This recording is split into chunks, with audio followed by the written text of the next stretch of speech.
Hello and welcome back to Cyberphile. Today I am playing a Legend of Zelda Majora's Mask Randomizer.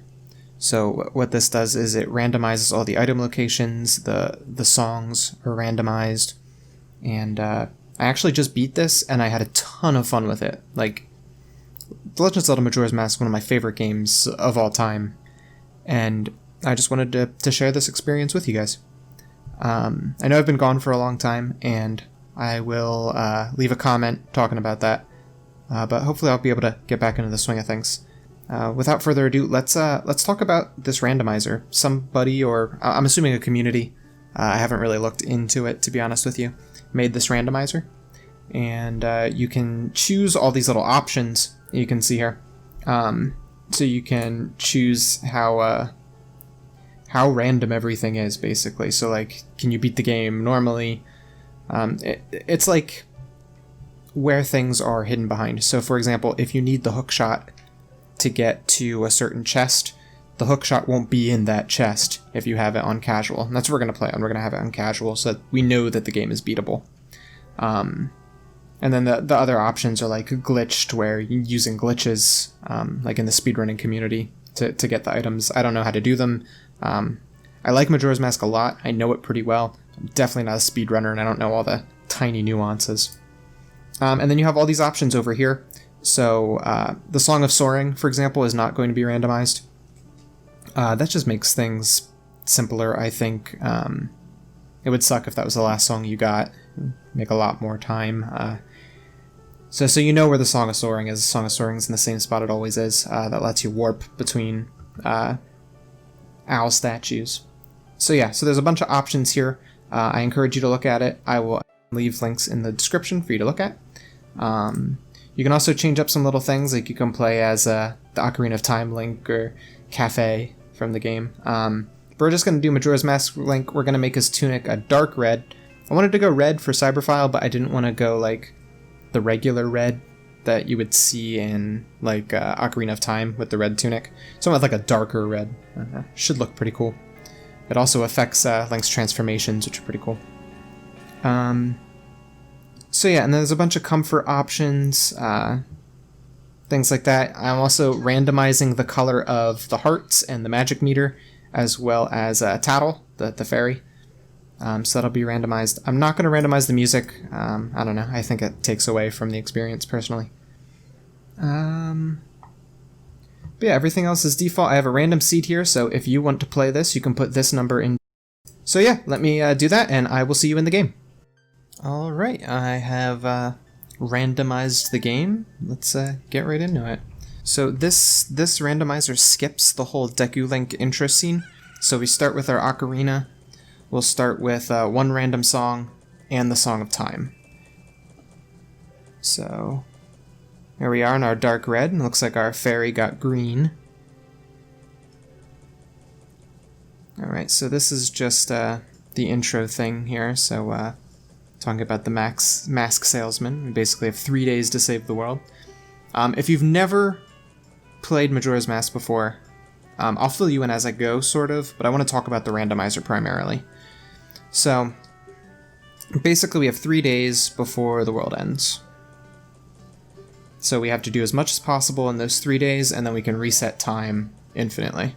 So first thing I'm going to do, any serious playthrough, you're going to start with the inverted Song of Time, slow down time. That'll give us, I think, double the time to get things done.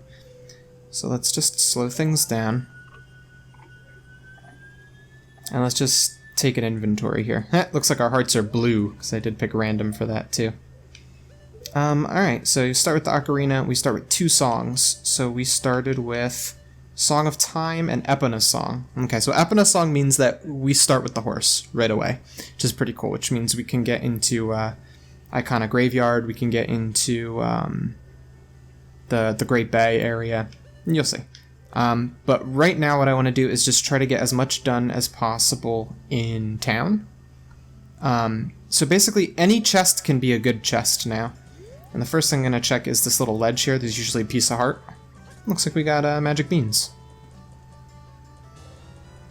So that's funny. When I beat this recently, I actually also got the magic beans up here. So that's good. That means we don't have to go hunting for beans. Not a great item to start with, but we'll take it. Okay, so normally what you would do is you would get the... you start as a Deku Link, so we're going to go ahead and get our Stray Fairy, and we'll just bang out the fairy, the Great Fairy Mask. It's right down here. There we go. So basically the Great Fairy has been shattered by the Skull Kid, and so you grab the fairy and you return it. Now you get 2 different rewards based on whether you return the fairy as Human Link or as Deku Link. So Deku Link would give us magic power. I made it so that the fairy rewards are not randomized, because that can be a real pain in the ass. You need the Great Fairy Mask in order to get the Stray Fairies in the dungeons, so if you don't get lucky enough to get that, then you're kind of fucked. I wish there was an option to change the future fairy rewards, instead of just... That way everything else would be random, just you always get the mask first. But, oh well. Maybe in a future playthrough I'll randomize everything, if that's something that you guys would be interested in seeing. If not, maybe I'll do it on my own, I don't know. Alright, so North Clocktown, before we grab the Great Fairy Mask, I see that we got the Postman's Hat in the tree here. There's usually a piece of heart over here. But, we'll take the Postman's Hat and get our first mask. So the Postman's Hat only has a single use, and it's to check the mail. I mean, you can check the mail multiple times, but you only get a good item the first time you do it. So let's see what pops up here. Something other than a letter has been deposited, and it's a piece of heart. So funny enough, that's exactly what we would get if we were playing the regular game, too. But it takes a much longer time to get the Postman's Hat than just randomly finding it in a tree. Alright, so Great Fairy is destroyed. This is going to skip a lot of the cutscenes, so normally she would become Fool and yada yada. But okay, so we got the Great Fairy Mask. That'll help us out later. I just wanted to grab it because it's a quick and easy thing to do. Things that I'd like to do. I think I'd like to get some rupees, if possible.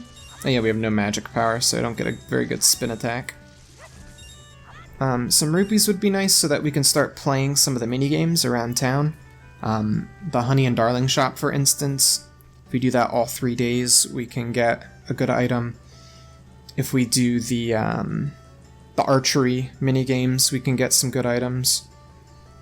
But for now... just a matter of finding chests, because basically any chest now can have something really good in it. So right here, you normally can't make this jump unless you do a little roll there. So if you don't do the little roll, you'll miss that jump.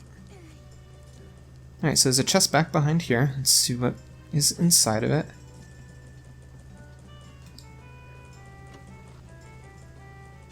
Another piece of heart. Okay, so...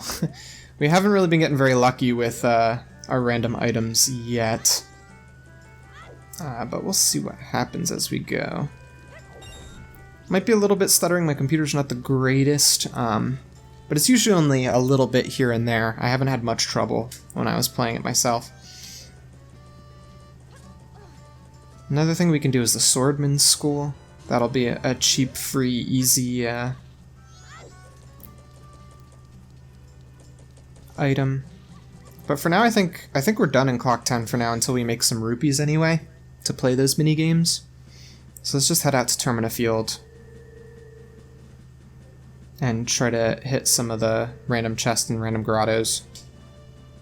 So we do have magic beans, which is good, so we can hit a couple of the magic bean spots, but first we need a bottle so we can store water and use the water to grow the beans.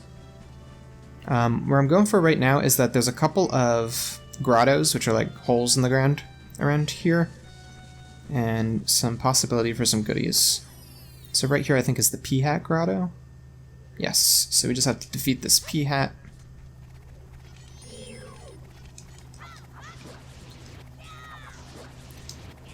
And we should get a chest from this. Normally it would contain a piece of heart, but we'll see what we get from here.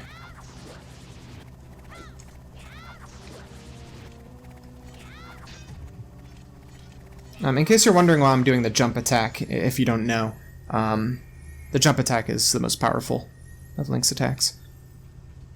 Alright, let's see what we got here. It's a good chest, so fingers crossed. Alright, a bottle! Alright, that's exactly what I was talking about. So we can actually get some water now, and we can get that other good chest that I saw on the ledge there. There's a couple of chests that we can actually get with some magic beans. So, might be a little bit of running back and forth, but... There's another grotto over here, but I think this is just the, one of the Gossip Stone grottos. Yeah. Okay, so not useful for us yet until we get some masks, some transformation masks and some songs. Alright, so there's a couple more grottos over here.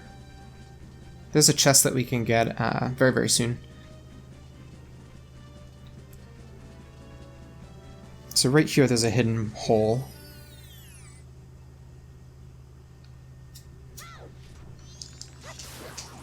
Let's see what we got in here.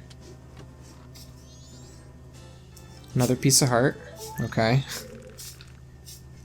We're getting a lot of pieces of heart, like, right off the bat. I'd rather have the items and get the pieces of heart later, because then there's more that you can actually do with said items, but what can you do? There's a little chest over here as well.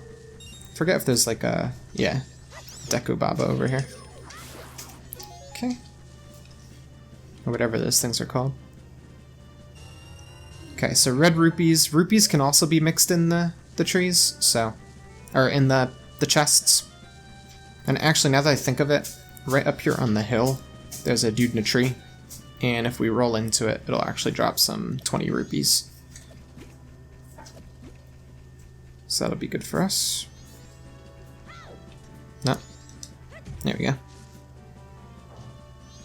Sweet. So now we can start banging out some of the mini games in town. So that'll be good. So if you don't know anything about The Legend of Zelda Majora's Mask, it is a direct sequel to Ocarina of Time, and you actually leave Hyrule as young Link, so you leave the sword in the stone, so to speak, for and leave adult Link in the future, in the good future. So it basically splits the timeline, but that's a whole nother conversation for Legend of Zelda. So you come over here to this town of Termina, where you find out that the moon is falling, and you have 3 days to stop it. And a mask, Majora's Mask, has been stolen by this little imp, and the Happy Mask salesman implores us to get it back. He helps us because we get cursed and stuck in a different body in exchange for getting his mask back, so that's the quest, basically. Oh, oops. I didn't know that there was even a special dialogue for that. That's funny. Okay, so we got the sword course. This teaches you how to use the sword, but if you take the expert course, you can get an item here. Okay, so basically what you need to do is you need to jump attack all 15 logs.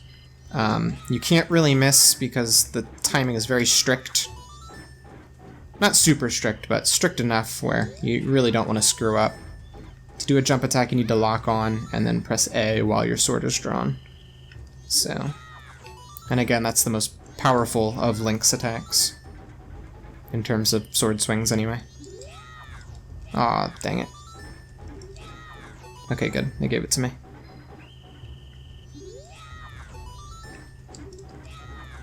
Alright, and there we go. So, normally it's a piece of heart, but let's see what he rewards me with. Yeah, just 20 rupees. Okay, well. It at least lets us do some other things in town. So yeah, I think that's going to conclude this first episode of Majora's Mask Randomizer. I will see you on the next one. Thanks for watching. Hey, thanks for watching. Don't forget to subscribe for more Cyberphile content. And if you like this video, show me with that little thumbs up button.